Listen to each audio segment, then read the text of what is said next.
You'll make your $1 million a month. Who you are right now will change in a year. You have to think about impact. And that's why I always tell you guys, you have to care more than you think you should. What's not fleeting is when you can look at yourself and you're like, dog, you're about this life. Yo, boys, I know what you're thinking, bro. I know I didn't keep it classy, okay? I was supposed to be in the button down. You know something? Some mornings you just gotta let it sling. You know what I'm saying? You gotta just let that sucker sling and just let it rip. Today we're gonna talk about how to actually thrive in business. Legitimately thrive. All right, you ready for it? But what I'd rather lead with is first off a nice little cup of coffee. Get the hell out of here, bro. I'm very excited. I'm keeping it classy with the small little cups. I feel like I was just slamming coffees just because like I have that ability to slam, you know? But that's why I love it. Gum locked in.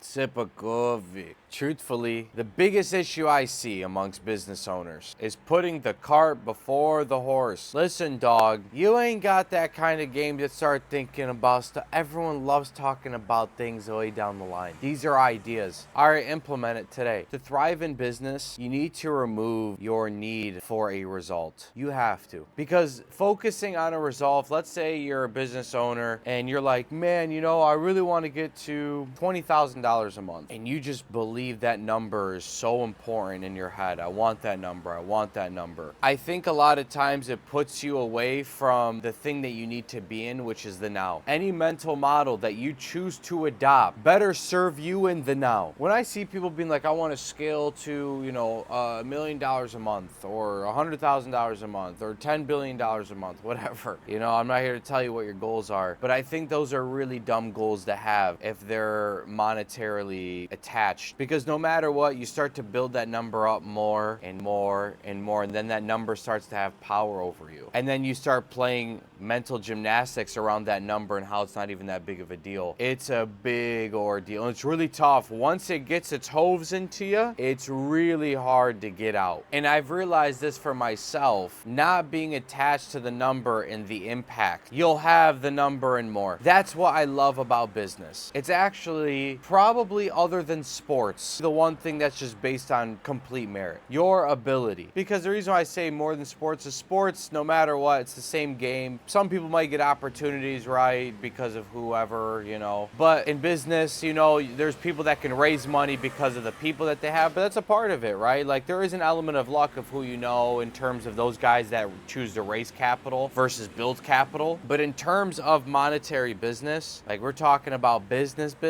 real, it's based on merit, man. If you deliver a better impact than anybody else with your service or your product, you're going to make a lot of money. But by thinking in that impact, you need to learn how to think. That's the biggest problem. People are doing too much thinking, but they ain't thinking correct. And thinking correct doesn't mean I need to know all this information. It's understanding how to equip yourself and to give yourself the tools mentally through real life scars, through getting fucking cut, dude. It's a death by 1,000 cuts. That's business. Business is a death by 1,000 cuts every day, and it gets under your skin, and you get to a point where you're like, why do I care so much? I'm fine. You care because when you do it correct, it'd be like abandoning yourself. There is no other game that pushes people to their brink, like on the mental razor's edge. Nothing, man. It's the razor's edge. It'll make you lose your mind. It will, depending on where you want to go. I think there's so many businesses that you can set up if you're after balance in your life that are just great. But when I'm talking about when you're reaching a certain number in your head, no matter what, there's something about that number that you arrive to. And you think in your head, oh, I'm going to be in this class of person. You're also after, I think most people are after a certain status, which I think is just extremely stupid. That's just my opinion. It's almost, like I said, if you know how to deliver impact, you'll have the status that you crave. But the difference is status is fleeting. Compliments are fleeting. People saying good job is fleeting. What's not fleeting is when you can look at yourself and you're like, dog, you're about this life. You just won't quit. And you'll always figure it out. You'll always pull a rabbit out of the hat. When you have that, and that's, I think,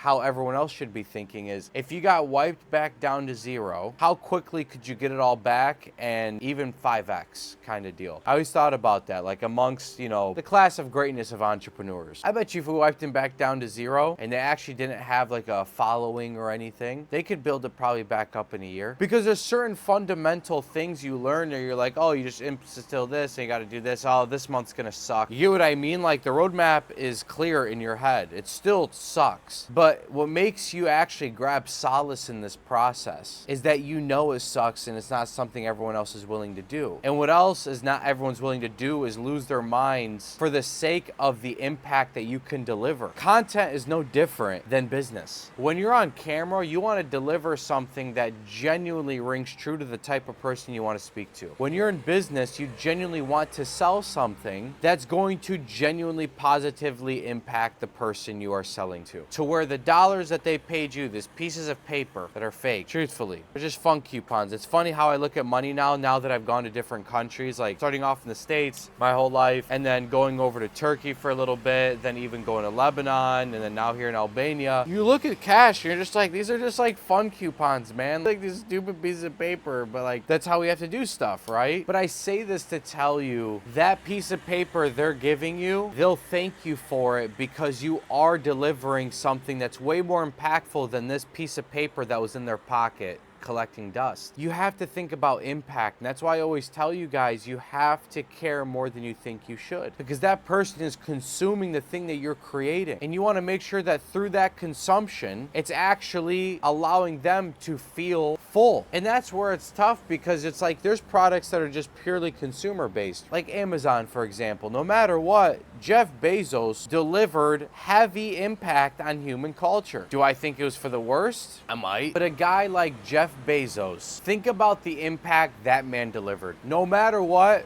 a superior service. Regardless of what you think, the fact that it is a product that allows people to be hermits and to not want to even breathe and look at other people and smile out of his hands. But think about the impact he delivered to honestly the way society's ran and the way business is done. That's why he's worth the type of money he is. And think about it. Was it this altruistic thing? He was like, no, dude, I'm gonna deliver some packages, make sure shit gets to the door extremely fast, ain't gotta leave, ain't gotta do nothing. And that's where people don't understand. Think about it. He's like, I want a delivery service. This is how to think. He thought in his head, something, I know he started off with books and delivering books, but let's just get into the delivery stuff. It probably started out with him now starting off with books, which, by the way, think about how he started with books and now what Amazon is. It hardly matters what you first start with. You just start with what you know and what you think is best and what is directionally correct. From the books, he had a way of delivering books and selling books. But from there, because he probably learned the delivery service, he's probably caught up to speed on the knowledge he actually needed to understand logistics and supply chain. And so when he starts getting to this other stuff, it's like, well, how can we make the delivery come in 3 days? Can we get it done in a week? That's how it starts. Can we get it done in a week? What would we need to get it done in a week? And then you get into the details. How you have to have it set up. Okay, they can only maybe buy from this area. How do we extrapolate that out? Well, we need people here, here, here. Then you start building out. And then it's like, well, if we have all these areas, how can we get this down to 3 days? Well, maybe we need warehouses near the area. Then you build up warehouses, and then people start placing products inside that warehouse. And then he starts thinking, how can we get it done same exact day? But only for the special few. You want to know something? Because this is really difficult and requires a lot of money. We're going to need some membership money. We're going to need a reoccurring revenue because it's too much money, and it's like we need to make sure that we're making ends meet and we have profit. That's how people start thinking. But in order for your business to keep on serving others and delivering impact, you have to have profit. You can't operate in a loss. You'll go bankrupt. But think about how you walk that down all the way down. Imagine being like, whoa, we want to get it done in a day. Oh, it's not going to work. Screw it, dude, I'm out. Versus just starting with books. That's it. Because all you can do is deliver impact with who you are right now. Who you are right now will change in a year. What you're capable of will change in a year. But without you taking that step and understanding that it goes piece by piece, and all you're thinking about is progressing that impact that you are delivering, you'll make your $1 million a month if the impact is big enough. Now you actually know how to think when people talk about opportunity vehicles, and well, this is technically a level 4 opportunity in terms of a level 3 difficulty business. It's like, this is why I know so many intelligent people that will always struggle in business. They will always struggle in business because it's not about that. When you want to deliver impact and you care about the end user, the person that's using it, if you look at that person as family, how much are you going to care care. Would you ever sell your parents or your brothers or your cousins or any part of your family a service that was shit? You never would. That's disrespectful. So why do you think strangers? Why are you looking at strangers like they're not real people? And then you wonder why, dude, I'm bottlenecked, dude. I can't make X amount of dollars. It's like, well, then deliver your impact. Care about the person you're delivering to. And if you're not ready to deliver that to 100 people, then start with 10. And let's be real, it starts with 1, and then you move to 2 people that you do it for. Then you move to 3, then you get to 10, and you're like, holy cow, I have a lot of people, but I can't deliver the same impact to everybody else. How do I allow my impact to continuously deliver regardless of the amount of people that come in? And that's when the problems start getting hard. And some people can circumvent it because it's the online space and they can just deliver something and bada boom, bada bang. There's multiple ways of doing it.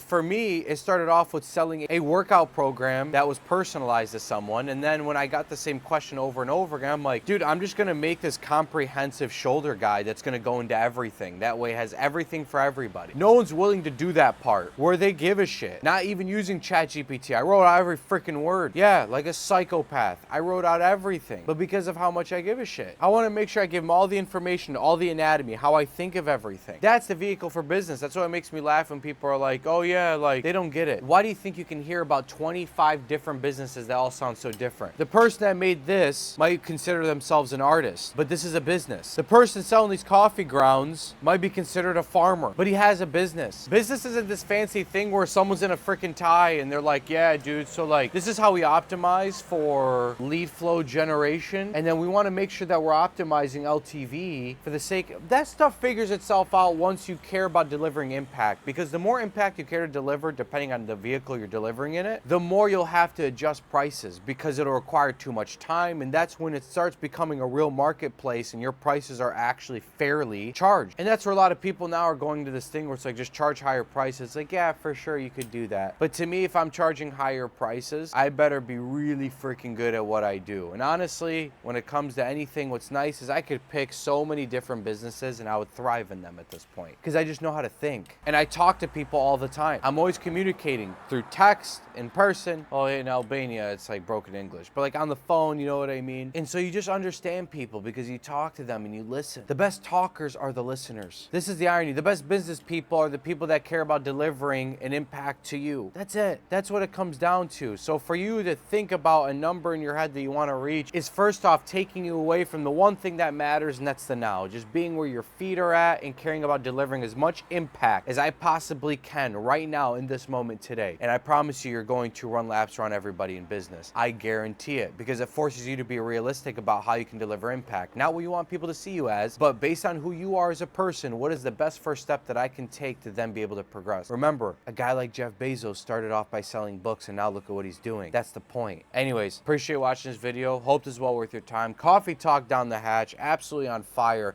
I got to get after it right now, building out everything. Actually, oh, I can talk about it now. Yeah, WAP, I've been killing it with WAP. I'm honestly a software developer at this point. People that are software developers, dude, you better be wary, man. You know, when you're built a certain way, it doesn't matter if I've never done it. You look at me in my eyes and what do you say? You're like, shit, man, this guy, you just don't want to go up against him. That's just because I actually genuinely care about impact. I want to make sure that Crusadia, the country of Crusadia, the first online country in terms of the setup on WAP that we're setting it up on, is so smooth. Like, I'm talking about iPhone level smooth, to where everything flows through. That's how much I care about impact and delivering in a way to where it's just a design structure that makes it so easy and actually is almost more difficult to not do the things that are required. That's how much I give a shit, because I was that dude. I was that dude that lacked direction but had all of the energy and care in the world. Whatever, tell me what I need to do and I'll do it. But then I realized it's not about that. It's about learning how to think and being around the certain environment that allows you to come to those conclusions on your own. Anyways, I love you guys. From Uncle Rommy to the Natural Crusaders, Coffee Talk down the hatch. Sign up to Crusadia if you're here. Wait list is ready to rock and roll. Actually, probably not yet. Maybe it is, maybe it's not. I don't know. Point is there going to be at least a wait list that put in your name, put in your email. I'll email you when it's your time. That's how we're doing it, baby. Once a month, you're only going to be allowed to enter Crusadia. Yeah, because that's the impact we're here to deliver. We're here to have real dogs. We're not here for optimize for volume. Opposite. I'm here to filter out the dabblers and the fake ones and double down on the real ones. And that's exactly what we're going to do. Anyways, I love you guys. Uncle Rommy out. Peace.